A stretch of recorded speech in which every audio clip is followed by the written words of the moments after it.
report on our progress with a modern construction material and with the engineering developments in the construction field which it has made possible. Let's turn for a moment to recent history. Do you remember this? The 1933 World's Fair. Do you remember the new styles, the bright modern appearance of the buildings? Do you recall the interest these things had for home builders? Yes, in the 1930s, a new and promising home construction period was beginning. New materials, new designs, new construction techniques were either introduced or promised for the future. And Americans went for the modern idea as only Americans can. They put them on paper. They wrote them into contracts. They poured them into concrete and built them into the floors and walls and rafters of their new homes of the 30s. Until...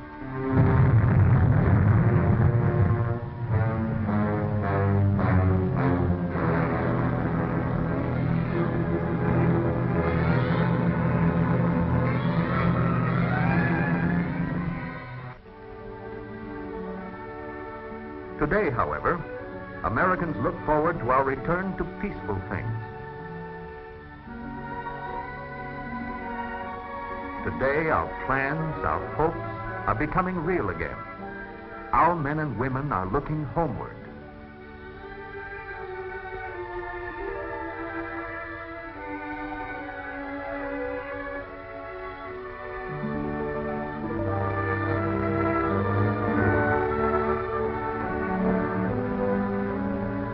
Hopes and plans, houses, homes, these things are symbols of the peace, symbols for the least among us, as well as for the greatest. The Minister of Health, Mr. Woolwich, has recently outlined, and by which we shall have 2 or 3 100,000 permanent houses built or building by the end of the first 2 years after the defeat of Germany. But I do not think we can maintain our position in the post-war world unless we can handle easily and with comprehension the problems and inventions of the new scientific age. Then there is the very far-reaching policy of a national health service, which your Minister of Health... You spoke for England, Mr. Churchill, but you also spoke for us. For we shall handle with comprehension the problems and inventions of the new scientific age, and we shall build hundreds of thousands of homes during this post-war return to peacetime activities. Every survey points to the size of this home construction job to be done. If this 13% of the nation's families do build, there will be an unheard-of market, 4 million new homes. If the predictions of private interests and government agencies are correct, we can realistically expect to build over 1 million homes a year for a 3 to 5 year period. Homes for those who want something better. New homes, which we can expect to be the best products of the new scientific age and at the lowest possible cost. Now, the cost of constructing almost anything can be cut by standardizing on materials and by mass production. America's outstanding example of this is, of course, transportation. Standardizing on models and mass production of them has lowered the cost and provided better cars for America.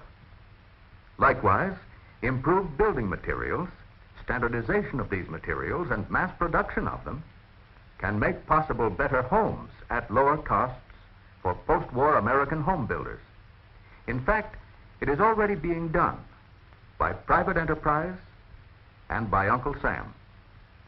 Here are government homes, and here are private homes. Multiple housing projects built with modern materials and on a semi-mass production plan. Homes built with strand steel, one of the modern new materials, one of the engineering developments of the new scientific age, introduced to America in the 30s, recognized by architects and builders as an important new material for the post-war period.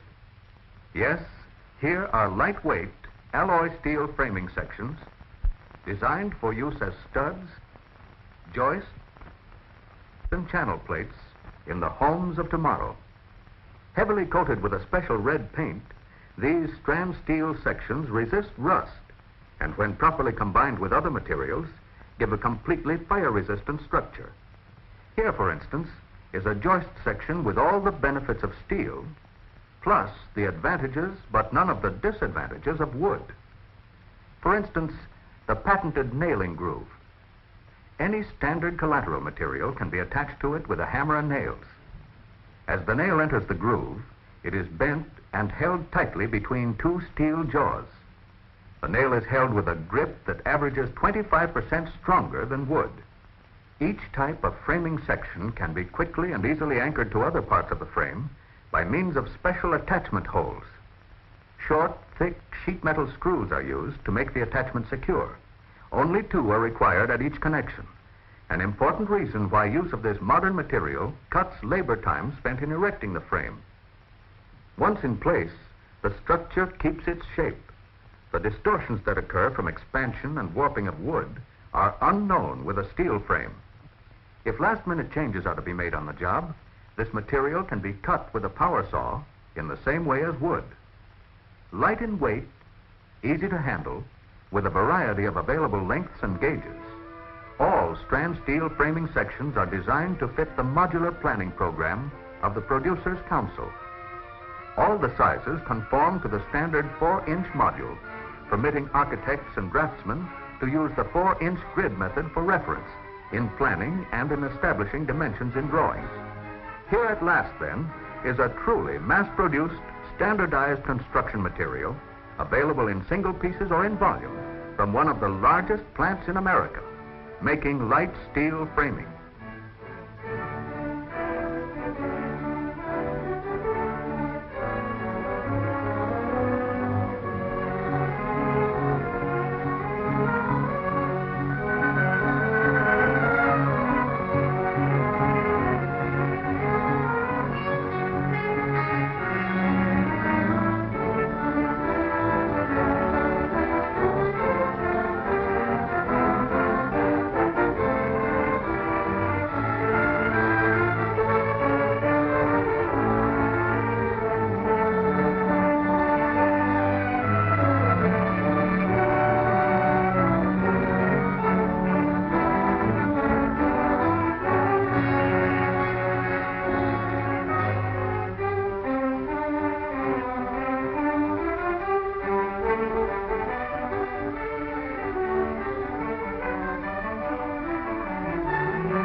Now, how is this material used on actual jobs, particularly on multiple housing projects?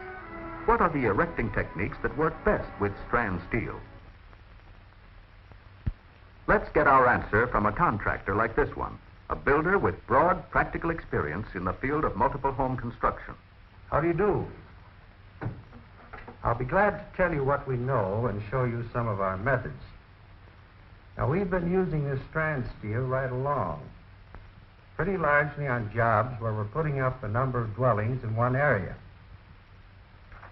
I'll talk today about our experience in the Norfolk area, a Navy project that we put up after securing the contract on a competitive bid basis.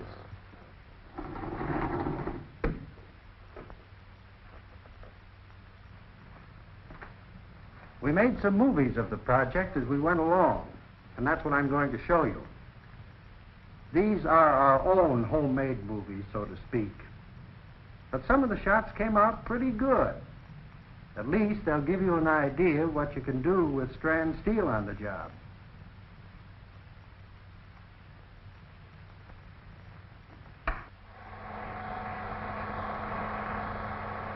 Now, here's one of our first steps in the construction of a single-family dwelling.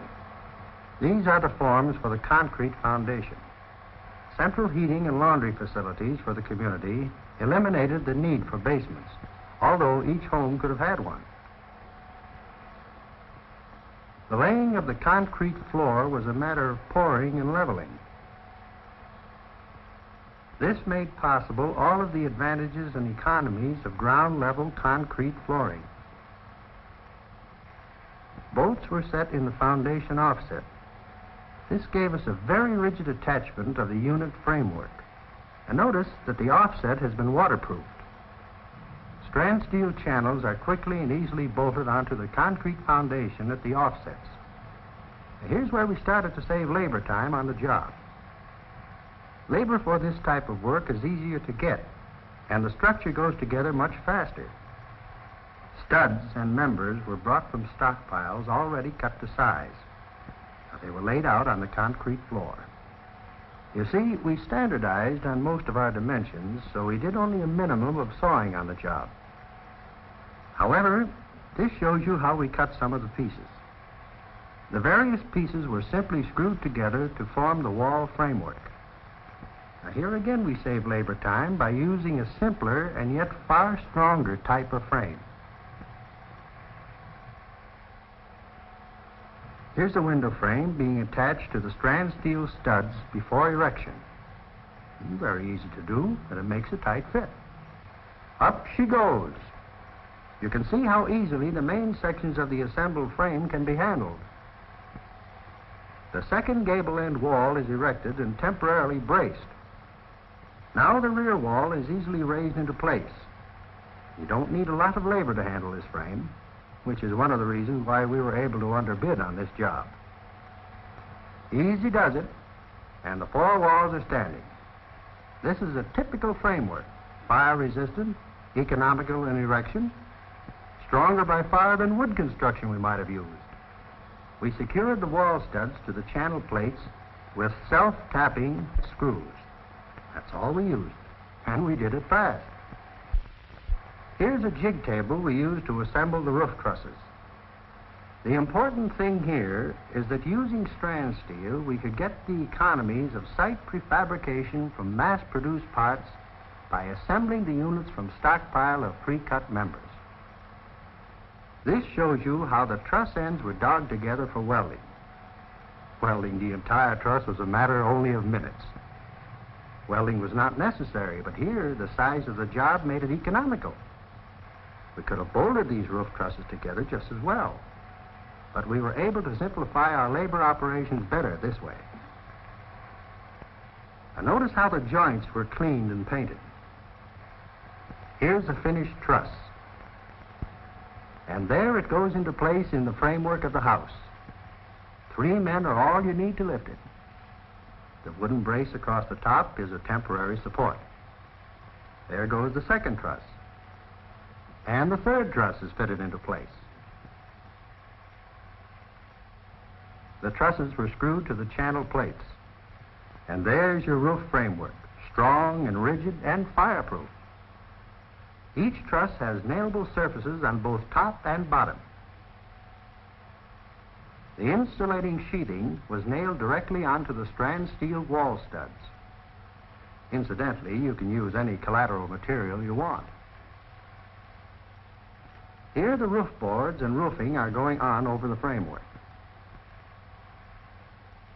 Here's a number of the single-family dwellings, roofed and enclosed, all completed to the same framework stage and ready for the next phase of construction. By using strand steel members pre-cut to our specifications, we were able to speed up the entire project. On some of the units, we used wire over the sheathing board as a basis for stucco. The wire was cut and nailed to the sheathing. The wire network acted as additional reinforcement for the type of stucco we used. Stucco is only one of the many exterior collaterals which you can use. You have no limitations on this point at all. Steel beads were attached to the corners.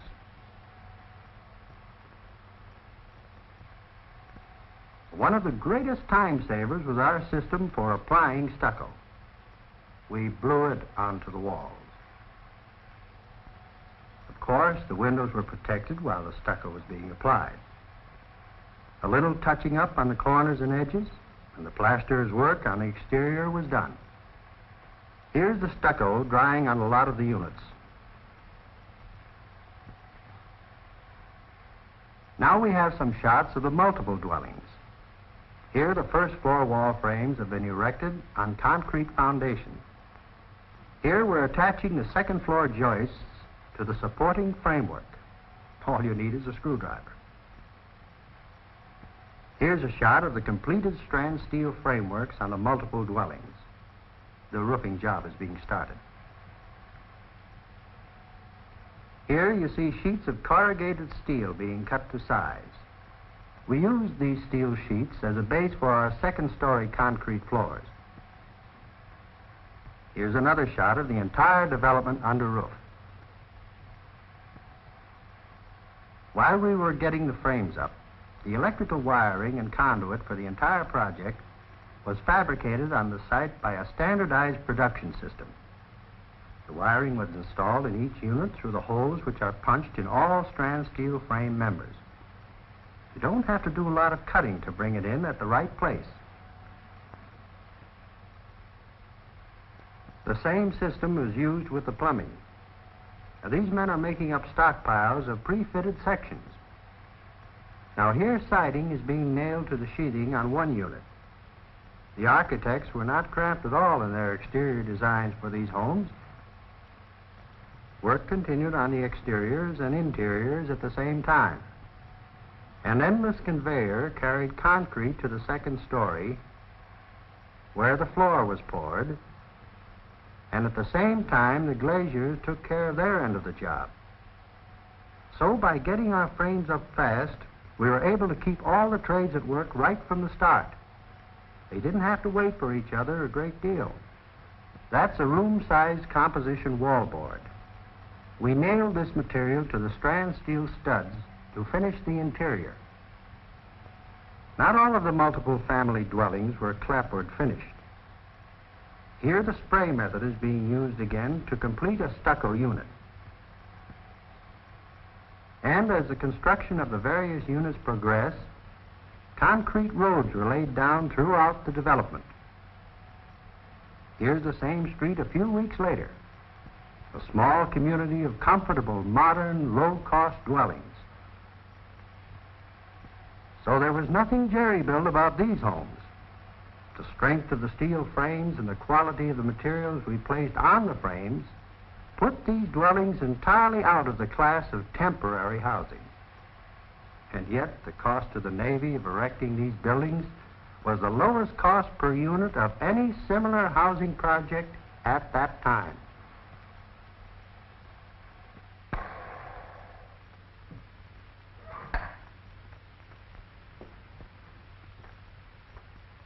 Well, that's the story on that particular project. We knew what we could do with strand steel framework. We were familiar with its economics during construction. And so we've been on the job carefully and got lower estimates from our subcontractors because their work was made a lot easier and faster with the steel framing. The speed with which we built the project was something of a record. They got earlier occupancy, and we got a faster return on our investment. Speaking for our firm, that's the kind of business we like. The proof of the pudding is in the eating, as they say.